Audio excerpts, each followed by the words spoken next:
పూర్తి స్థాయిలో వాళ్ళు ప్రిపేర్ అయి ఉన్నారన్నమాట. అంటే జైల్లో నేను ఉన్నప్పుడు అక్టోబర్ 31వ తారీఖు నేను జైలుకు పోవడం జరిగింది. అది జరిగిన తర్వాత నవంబర్లో బీటెక్ రవి గారు జైలుకు రావడం జరిగింది. ఒక ఏదో ఈ కానిస్టేబుల్ కొట్టిన కేసులోనే ఏదో నాకు ఐడియా లేదు. ఆయన వచ్చినప్పుడు ఎవరైతే సూపరింటెండెంట్ జైలుకు సంబంధించిన సూపరింటెండెంట్ గారు ఉన్నారో వాళ్ళు సపరేట్గా అంటే నన్ను ఒక గదిలో పెట్టి ఆయన ఒక గదిలో పెట్టి ఇంట్రడక్షన్స్ ఇచ్చినారు. మీరు మాట్లాడకూడదు, మీరు మాట్లాడితే మాకు సమస్య వస్తుంది, లేనిపోని అన్నీ క్రియేట్ అవుతాయి, అందుకు మీరు మాట్లాడుకోకుండా ఉండేదానికి నేను ఒక నోటీస్ అంటిస్తా, మీరు దయచేసి దాన్ని పాటించండి అని చెప్పి ఆ జైలు సూపరింటెండెంట్ గారు చెప్పినారు. ఆయన పేరు కూడా ప్రకాష్. ఆయన ఆ విధంగా చెప్పినప్పుడు నోటీస్ కూడా అతికిచ్చాడు అక్కడ జైల్లో కలవనేకోకుండా. అంటే అనుమానితుడిగా ఉన్న బీటెక్ రవి గారినే కలవద్దు, మాట్లాడకూడదు మీరు అని చెప్పినప్పుడు దేవిరెడ్డి శివశంకర్ రెడ్డి గారి కుమారుడిని చైతన్య రెడ్డి గారిని ఎట్లా అలౌ చేస్తారు లోపలికి? ఏ విధంగా అలౌ చేస్తారు? అంటే వాళ్ళకి తెలియదా ఎవరు లోపల ఉన్నారు ఏం కథ అనేది? ఇంకోటి కూడా, లోపల సీసీ ఫుటేజ్ భద్రతలో పెట్టినామని నిన్న సాక్షి పేపర్లో చూసిన. ఇప్పుడు నేను అడుగుతాండా, నేను అక్టోబర్ 31వ తారీఖు నుంచి నేను రిలీజ్ అయ్యేంత వరకు వాళ్ళు ప్రతి ఒక్క రోజు వీడియో భద్రపరచాలి, అంటే ఫీడ్ చేసుకోవాలి. వాళ్ళు ఎందుకు ఫీడ్ చేయలేదు అనేది నేను డిమాండ్ చేస్తాను. దాంట్లో సాక్షిలో వేసింది కూడా ప్రింట్ తప్పు. నన్ను ఒక పక్క నిలబెట్టి గొడవలేయడం నాకు కాదు ఇవ్వాల్సింది. ఒక పక్క జగన్మోహన్ రెడ్డి గారిని, ఒక పక్క అవినాష్ రెడ్డి గారిని నిలబెట్టి వాళ్ళిద్దరి చేతికి గొడవలు ఇచ్చి మధ్యలో ఆ ఫ్రేమ్లో భారతిరెడ్డి గారిని, ఆ తర్వాత భాస్కర్ రెడ్డి గారిని, ఆ తర్వాత దేవిరెడ్డి శివశంకర్ రెడ్డి గారిని టటాలను పెట్టాలా. అది ప్రింటే తప్పు. వాడు వేసేవాడు అటేసినాడు కూడా నాకు అర్థం కాలే. అంటే సిబిఐ కోర్టులో కడపకు సంబంధించిన ఒక లాయర్ ఉన్నాడు, చంద్రగుప్త పేరు.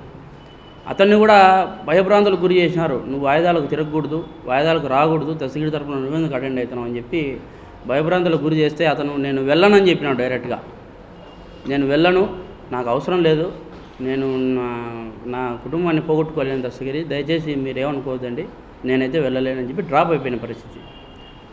ఆ టైంలోనే నేను మా భార్యకి చెప్పిన, జడశ్రావణ్ గారి దగ్గరికి నువ్వు వెళ్ళిపో, అక్కడ పోయిన తర్వాత ఆయన వేడుకో, ఆయన సహాయ సహకారాలు అందిస్తాడని నేను విన్నా, నువ్వు వెళ్ళని చెప్పినప్పుడు నా భార్య అక్కడికి వెళ్ళి ఆయన కాలం మీద ఒకటి ప్రాధేయపడింది.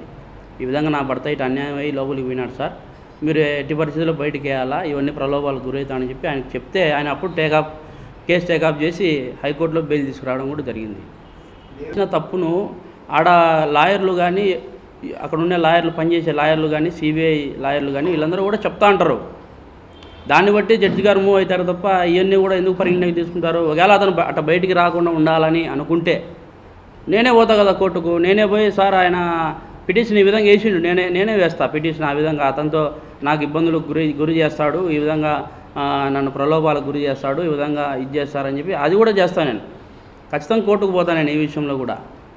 అంటే మళ్ళీ పైనుంచి ఇతనేమంటాడు చైతన్య రెడ్డి, నేను కంప్లైంట్ చేసిన అంటాను. నువ్వు కాదు, నీకంటే ముందు నేను కంప్లైంట్ చేయాలా.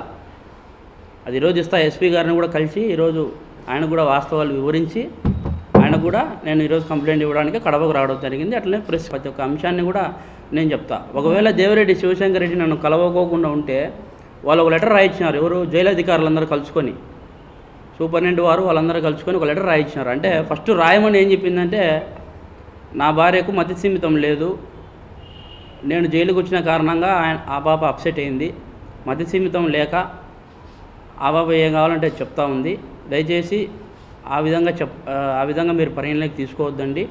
ఇంకోటి కూడా ఏంటంటే మీడియా మిత్రులు కూడా ప్రతి ఒక్కరు కూడా తప్పుదోవ పట్టిస్తూ ఉన్నారు అని చెప్పి ఈ విధంగా రాయమన్నారు. దాన్ని నేను పూర్తిగా ఖండించిన. అది ఖండించిన దానికి కూడా సూపరింటెండెంట్ వారు ఏమన్నారంటే, నీకు ఇంటర్వ్యూలు కట్ చేస్తాము, నీకు ఫోన్ అంటే ఇంటర్వ్యూలు అంటే ములాఖతులు కట్ చేస్తాము, ఫోన్లు కూడా పోకోకుండా